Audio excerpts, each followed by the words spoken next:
Alrighty, yo, what is going on, everybody? It's your boy, Mr. DDG94, here back with another reaction video. Today, we finna react to Channel Chasers was ahead of its time. Channel Chasers was ahead of its time. Most definitely. This, as good as the last special that we did last week was, this this by far was the best Fairly Odd Parent special. But like I said, still not fucking with the Christmas special. The Christmas special by far is the best one. If you know, you know. Everybody knows that the Fairly Odd Parents Christmas special is the best one by far. But this is definitely up there with it, though.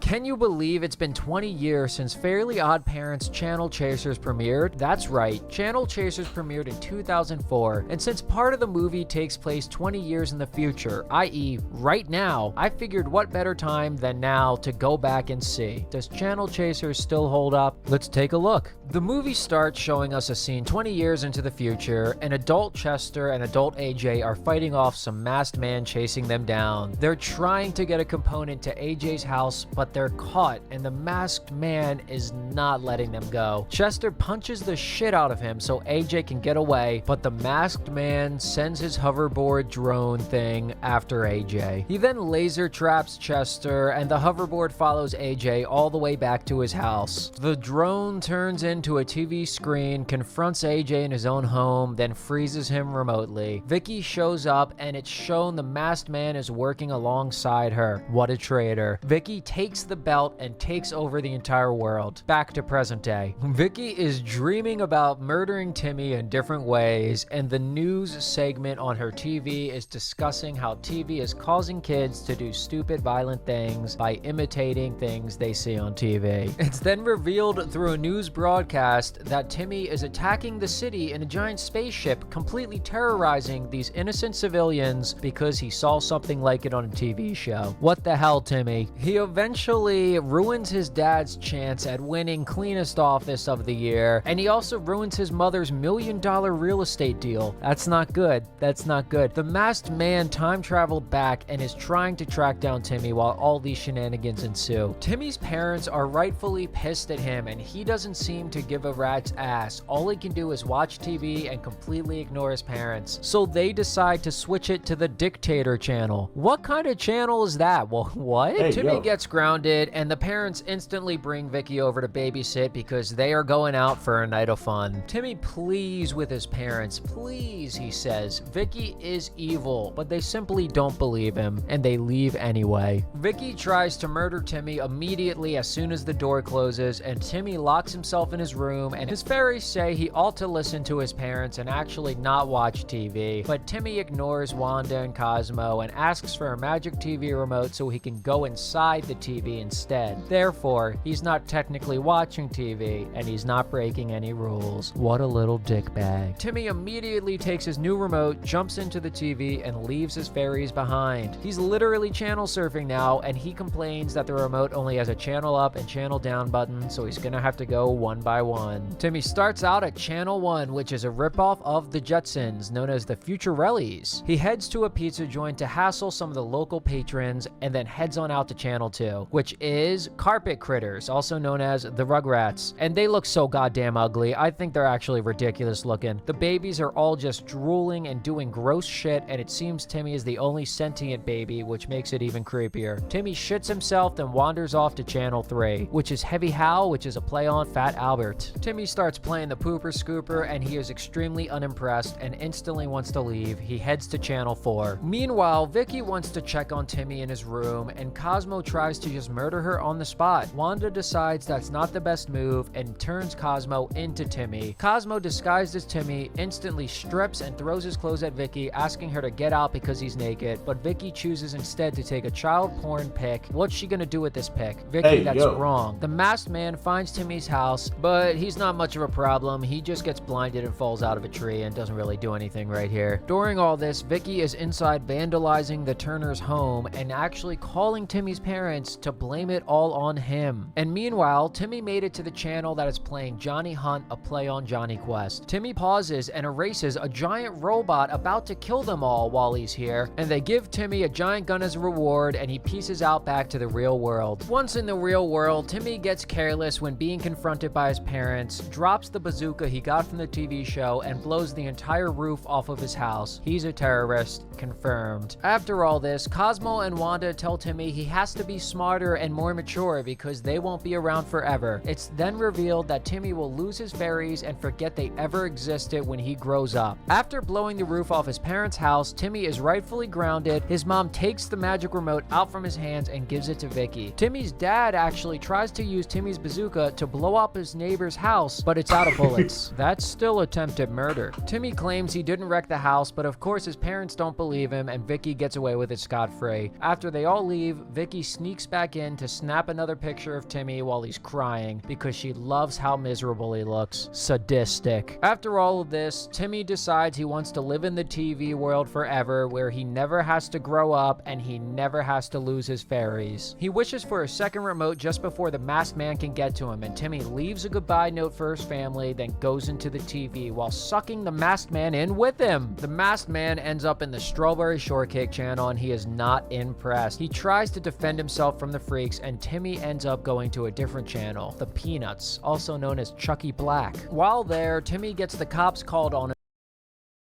Did you just say Chucky Brown?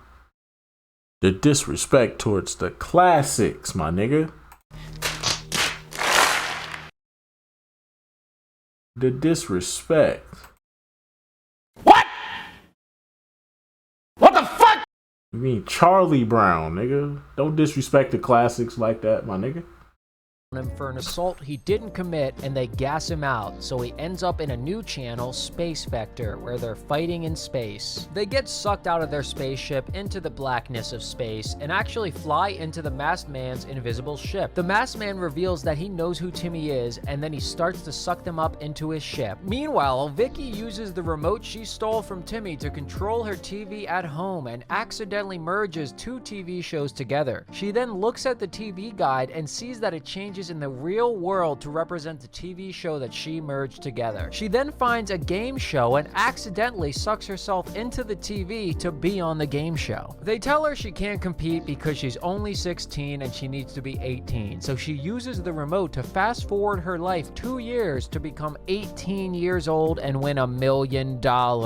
And then her new goal instantly becomes going to Dictator Week on the Biographical channel and altering history to be the leader of the entire world. Meanwhile, Timmy and his fairies use the remote to change the channel right before they're sucked up by the masked man, and they end up in the Flintstones, also known as the Meat Flints. They're all chased by a tiger. The masked man instantly shows up, and they change the channel as quick as they can. They switch into Speed Racer, and Timmy must race in this race, but the masked man shows up, steals a car, and now they're both in the race. While they're driving, the masked man keeps begging Timmy to just pull over so they can talk, but Timmy refuses and proceeds to ruin an entire ecosystem. What the hell, Timmy? Timmy wins the race, and he's ready to move on and goes to the next channel, which is Snooper Dog and the Clue Crew, also known as Scooby-Doo. The crew is driving around without a license, and they run into a Yeti who comes out and tries to kill every single one of them. One chase sequence later, and they capture the Yeti, and it ends up being the masked man. That's a double mask. Timmy gets thrown into the TV, switching channels, and the masked man dives in after him. Meanwhile, Timmy's parents are asking around to see if anyone has seen him. Chester tries to admit that Vicky is evil, but he is under surveillance and keeps getting electrocuted every time he tries to admit it. Timmy's parents don't give a single shit, and they just leave like nothing happened. Back in TV land, Timmy ends up in Blackbird and Sparrow, which is a play on Batman and Robin. The masked man shows up, dives on top of Timmy, and just goes to town on him. The masked man finally has his mask taken off and reveals that he is older Timmy Turner from the future. Timmy is extremely upset because he's not supposed to get older. This future version of him shouldn't exist at all. Then Timmy pauses his future self with the remote and wonders wonders who the bad guy in the movie is if the masked man is actually a good guy. Cut to Vicky. Timmy starts interrogating his future self, and future Timmy explains that his world is ruled by Vicky, the dictator. He was in the resistance, but only to gain Vicky's trust to betray her. Vicky ordered him to go back in time, find younger Timmy, and basically kill him so he couldn't stop Vicky from becoming the dictator of the world. Pretty crazy. Timmy refuses to help because he's not going to grow up, so it's not his problem anyway, and he doesn't give a shit. You can see how he's like his parents. During the conversation, Vicky shows up and starts to attack both Timmys. Vicky runs to the next channel like a pussy, and the Timmys give chase. Meanwhile, Timmy's parents are still trying to find him. They're asking Vicky's parents if Vicky is evil, and they're forced at gunpoint to lie. Vicky's sister Tootie notices Timmy's parents leaving her house looking unhappy, and then someone chucks a Timmy doll at the parents from their car, saying to meet them in 30 minutes to get information about Timmy. Signed, Deep Toot. During all this, Vicky and Timmy end up in Clint's Hints, which is a play on Blue's Clues. There's a human being in there hassling the Timmys, and that's just terrible. I hate that. They move on to the next channel, which is a Tom and Jerry type cartoon. The place is trashed, so they know Vicky's already been there. She sneaks up behind them. She's trying to hammer them to death, but the Timmys end up destroying Vicky, and they censor all the violence essentially. It's played for a joke, but whatever. Vicky flies through a TV to the next channel, and the crew goes right after her. They end up in a Bugs Bunny type cartoon and then instantly leave to move on to the next channel, which seems to be some type of Family Rudolph Christmas special. They're all fucking around in Santa's workshop, and a bunch of reindeer fly by and poop all over them. Absolutely disgusting. A snowman comes to life and is instantly murdered by the Timmys, and while all this happens, older Timmy is busy reminiscing over watching this Christmas special, the one that they're in, with his parents. Older Timmy and younger Timmy share memories about their parents together, and young Timmy starts to wonder if his parents even know that he's gone. During all this, Timmy's parents are actually meeting with Deep Toot to try to find Timmy. Deep Toot is Vicky's younger sister, if that wasn't obvious, and she has pictures of Vicky trashing the Turner's house to prove it wasn't even Timmy who did it. She disappears right in front of his parents, and they want to find Timmy to apologize right away. They know wherever he is that he's for sure watching TV, so they know they need to get on TV. Back in TV land, the whole crew's in a show that looks like The Simpsons, and Vicky is messing with a nuclear power plant. Timmy can't find any useful adults to help, and Vicky spills toxic waste all over the goddamn city. Both of the Timmys end up escaping through a TV before the toxic waste can kill them. Now they switch to a show that looks like Sesame Street, and the puppets are absolutely insane. They instantly leave this world, rightfully so. Oh my god. Them going through the actual TV set is crazy looking. The gang ends up in the credits for a show called Karate Cows, which is a play on Ninja Turtles, and as the credits roll, it's bringing them into the show that Timmy was watching at the beginning of the movie, Mahu Mushi. Vicky pops up in the credits and starts shooting at our two Timmys, and older Timmy gets in the way of a bullet to save younger Timmy. When older Timmy was shot, his time travel belt was broken, which caused him to go back to present day very slowly. As adult Timmy is ripped back to the present, he inspires younger Timmy to change the future just before he disappears. Timmy gets extremely fucking pissed off because Vicky ruins every single thing in his life that he likes, and he's not gonna let her ruin anything else. They both go into Mahu Mushi, and it's about to be crazy. Meanwhile, Timmy's parents are at the Dimmadome Cable Company asking to get on the air to apologize to Timmy. Doug Dimmadome babbles incoherently, and the parents just sneak past him and start a live broadcast to all of cable. How do they do that? During all this, Timmy and Vicky are about to have a sick-ass Maho Mushi fight to the death, because it's now or never. The next channel is the Dictator channel, and they need to stop Vicky here. Vicky reveals she's actually a huge fan of Maho Mushi because it's where she learns all of her babysitting torture techniques, so she's gonna be an admirable opponent for Timmy. They fight for a while, they use the remotes to pump themselves up with roids, and then they fight a little bit more. Timmy ends up realizing that as long as Vicky has his magical remote, that he'll always be as strong as her and that he can never beat her. Timmy decides to start using the age up button on his remote to age himself slowly so he can forget his fairies, and Vicky loses the magic of the magic remote and he can beat her, which I think is really good growth for Timmy. He realizes that no matter how badly he wants to keep his fairies, the only way to move forward is by forgetting them. He ages past 16 and 17 and still has his fairies, which which is pretty impressive, but as soon as he ages up to 18, the remote loses power and Timmy loses his memory. His fairies start to get called away by a taxi cab, and Vicky is about to curb stomp Timmy while he sits confused on the floor. Wanda tells Cosmo to quickly poof Timmy back to a younger age so he can remember his fairies and they don't have to get taken away forever. He makes Timmy too young by accident, Timmy shits himself, and then Cosmo corrects the mistake and turns him into the right age. Just before Vicky kills Timmy, both of his remotes regain power. He pauses her,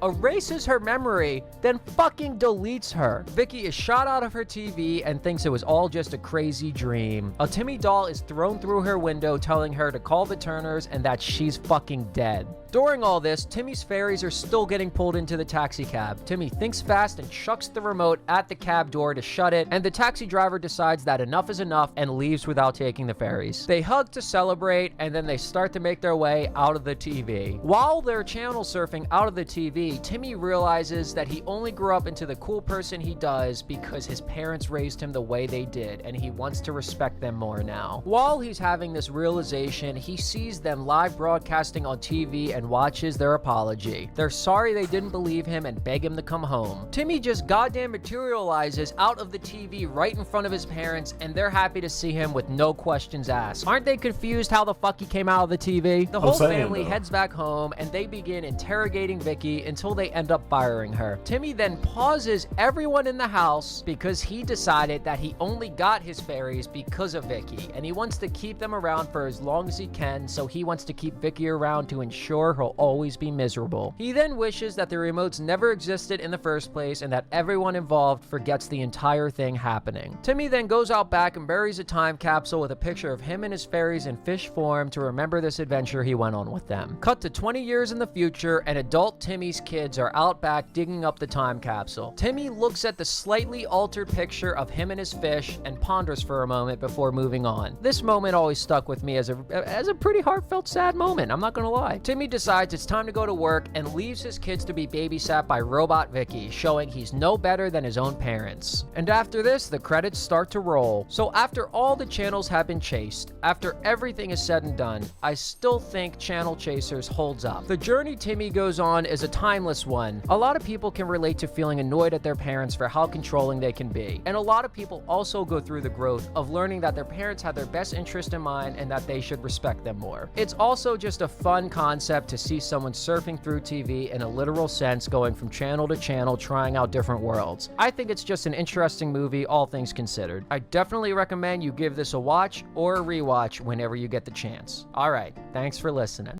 Alrighty, that's just gonna about do it for this one, most definitely. Channel Chasers, like I said, definitely up there, is right up there with the Christmas special, but it's not gonna surpass it. Like I said, the Christmas special by far is the best one. Channel Chasers, I put it right behind it. Then the Jimmy Timmy Power Hour series, that goes next, and then the Abra Catastrophe special, and I don't know, I think it was some other specials, but I can't remember them off the top of my head. But anyway, so let's just go back to it for this one. I will see you all in the next video. Till then, peace out.